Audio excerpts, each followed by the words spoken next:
Halo, apa kabar semuanya? Selamat bertemu kembali di Ceko Cerita Kodian.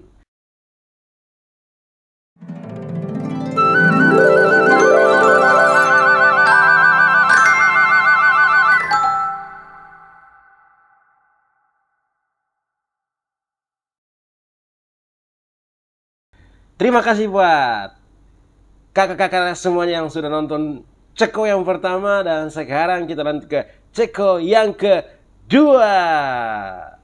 Oke, cerita Korea yang kedua seperti biasa, cerita-cerita ini kita ambil dari Facebook dan dari Google. Yang sudah jelas ini adalah cerita Korean yang ditulis kembali oleh orang. Itu, dan di sini tidak ada sumbernya, cuma di sini saya ambil dari sebuah blog di Google, yaitu ketawa.com. Jadi dia menuliskan di situ cerita-cerita Korean di situ. Oke. Kita mulai cerita Korean yang pertama. Tidak tembus angkatan laut. Ada napi satu pun nama Yoce dari Biak yang telah tembus angkatan laut.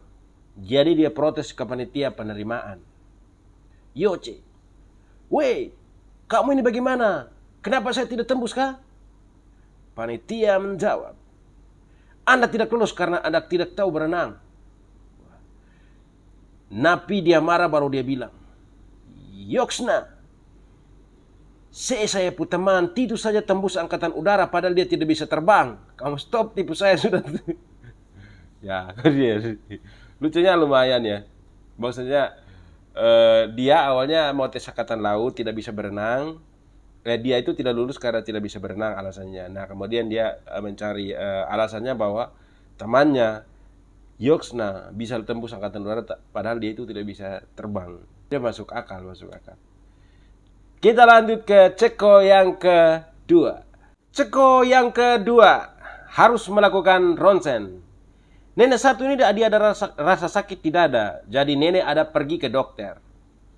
Dokter pun periksa nenek, dan beberapa menit kemudian dokter bilang, nenek harus ronsen.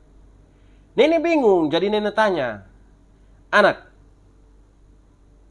dokter." Maksudnya nenek tanya ke dokter, "Anak, ronsen itu apa?" Dokter jawab, "Oh, ronsen itu foto." Nenek balas, "Oh, foto? Kalau begitu nenek berdiri samping bunga, baru anak dokter foto nenek." Bisa, bisa, bisa, bisa. Maksudnya foto ronsen ya ini foto ronsen, foto ini dada begitu. Kalau biasa ke rumah sakit pasti tahu lah torak. Jadi dia ini pemahamannya bahwa ronsen, jadi dia mau foto, kata kuncinya di foto. Jadi kan foto itu kan bisa foto ya di samping rumah, jangankan di samping bunga, foto di dalam kuburan juga bisa. Oke, kita lanjut ke Ceko yang ketiga. Ceko yang ketiga, sisa mabuk semalam. Pacetinus dia bangun di rumah pagi-pagi. Sesudah mabuk besar tadi malam. Dia paksa diri untuk buka mata, dan pertama dilihat ada aspirin dan segelas air di meja. Dia pi duduk dan lihat bajunya. Semua bersih dan sudah disetrika licin. Pacetinus melihat dia kamar dalam rumah bersih dan rapi. Pacetinus pun minum aspirin dan lihat dia HP. Ada pesan dari dia tua. "Sayang, sarapan di meja. Saya ke pasar Yotefa. Belanja dulu, love you." Pasar Yotefa ini kayaknya pasar di Papua. jadi jadi ini pasar Yotefa, ini pasar di Papua ya. Oke. I love you begitu. Jadi Pace ini pergi ke dapur dan ada sarapan hangat dan koran pos pagi begitu. Ini maksudnya dia pergi ke dapur, ada sarapan, kemudian di situ ada koran, maksudnya mungkin begitu. Nah, dia pun anak juga ada di situ, ada makan.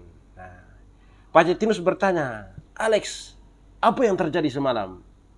Anaknya itu mengatakan, "Bapak datang ke rumah setelah jam 3, mabuk dan mengigau, membanting perabotan rumah, muntah di ruang tamu, dan mata bapak tuh jadi lebam karena menabrak pintu." Oh, emang ini pemabuk ini kayaknya orang tua pemabuk.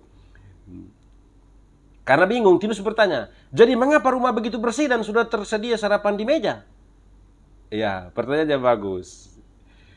Anaknya menjawab, oh itu mama ada seret papa ke kamar tidur. Dan ketika mama mencoba mengganti celana bapak yang kotor, bapak berkata, mbak jangan ganggu saya, tinggalkan saya sendiri, sasu menikah. Oh iya iya iya, paham paham. Lumayan lucunya lumayan ya. Lumayan. Ceko yang ketiga lumayan lucu ya. Kita lanjut ke ceko yang keempat. Ceko yang keempat, Pendeta Pukarunia. Ini judul ceritanya, Pendeta Pukarunia. Jadi Tete Burdam dia pergi ke Bapak Pendeta. Tete itu sama dengan nenek kalau di Indonesia Timur. Kalau di Bandung Tete ya ini yang apa namanya? Orang yang sudah menikah begitu, Tete begitu.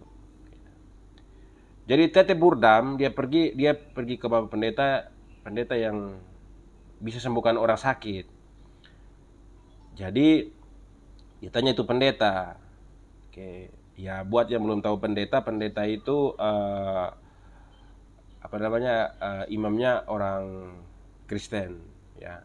Jadi buat siapa tahu ada teman-teman yang belum tahu pendeta itu apa kan ya, bisa tahu begitu. Untuk lebih jelasnya silakan cari di Google. Kalau dijelaskan di sini sangat berbahaya. Oke, kita lanjut.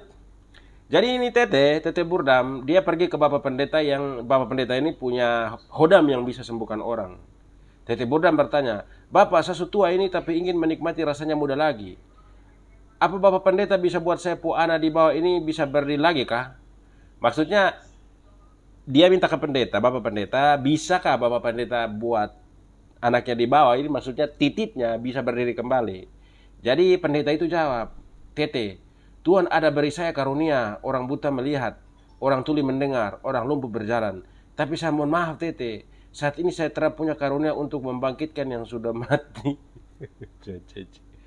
Ya lumayan sih, masuk akal. Kita lanjut ke ceko yang kelima. Ceko yang kelima, melahirkan saat koma. Oke. Jadi ada ibu hamil dari Sorong dapat kecelakaan mobil dan koma. Sorong ini ada di Papua ya. Ada ibu hamil dari Sorong dapat kecelakaan mobil dan koma. Tertidur hampir 6 bulan. Ketika dorang bangun, dia lihat bahwa dia telah lagi hamil dan panik bertanya pada dokter tentang dia punya bayi. Jadi dokter jawab, Mace ada anak kembar, satu laki-laki dan satu perempuan. Kakak laki-laki dari Bintuni datang dan kasih dong nama. Ya betul. Oh ya, maksudnya dia melahirkan anak laki-laki dan anak kembar laki-laki dan perempuan. Terus ada kakak laki-laki ini mungkin ini suaminya dari Bintuni datang dan kasih tahu kasih nama kedua anak ini begitu. Bintuni itu di Papua Barat kalau tidak salah Bintuni ya. Macam pikir, oh tidak, jangan kasih saya punya saudara kasih nama, dorang idiot. Maca itu akhirnya tanya ke dokter, Dok, apa nama sapu anak laki-laki? Dokter jawab, Yakub. Wow, itu bukan nama yang buruk, saya suka. Siapa nama sapu anak perempuan? Urep. Tipis. Oke, kita lanjut ke ceko yang ke-6. Ceko yang ke-6, Tete pucelana longgar.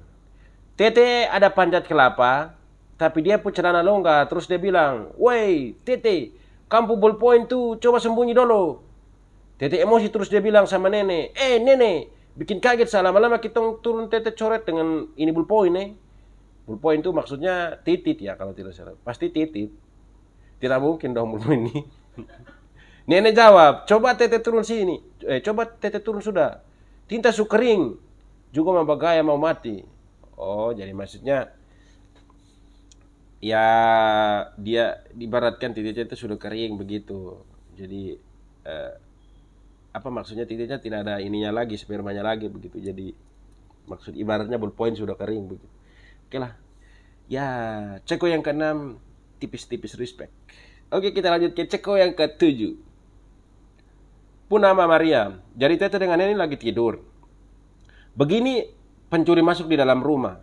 Ancam bunuh Tete dengan nenek pakai parang di leher. Pencuri, nenek kau nama siapa? Nenek, saya nama Maria anak. Pencuri dengan gaya menyesal langsung lepas parang dari leher. Baru bilang, nenek, saya tidak bisa sanggup bunuh nenek. Habis nenek punya nama sama dengan sapu mama. Oh, jadi maksudnya namanya sama dan mamanya tidak sanggup. Oke, pencuri masih berpikir dengan keadilan, berpikir dengan kebenaran. Masih punya hati di saat Anda sudah mau berbuat jahat, memang goblok. Sekarang Tete punya giliran. Pencuri sandar parang di Tete, di Tete dan tanya nama. Tete, kau nama siapa? Saya nama Yusuf. Tapi anak kompleks dong biasa panggil Samaria. Callback. Oke, ceko yang ketujuh. Lumayan karena ada callbacknya. Oke, mantap.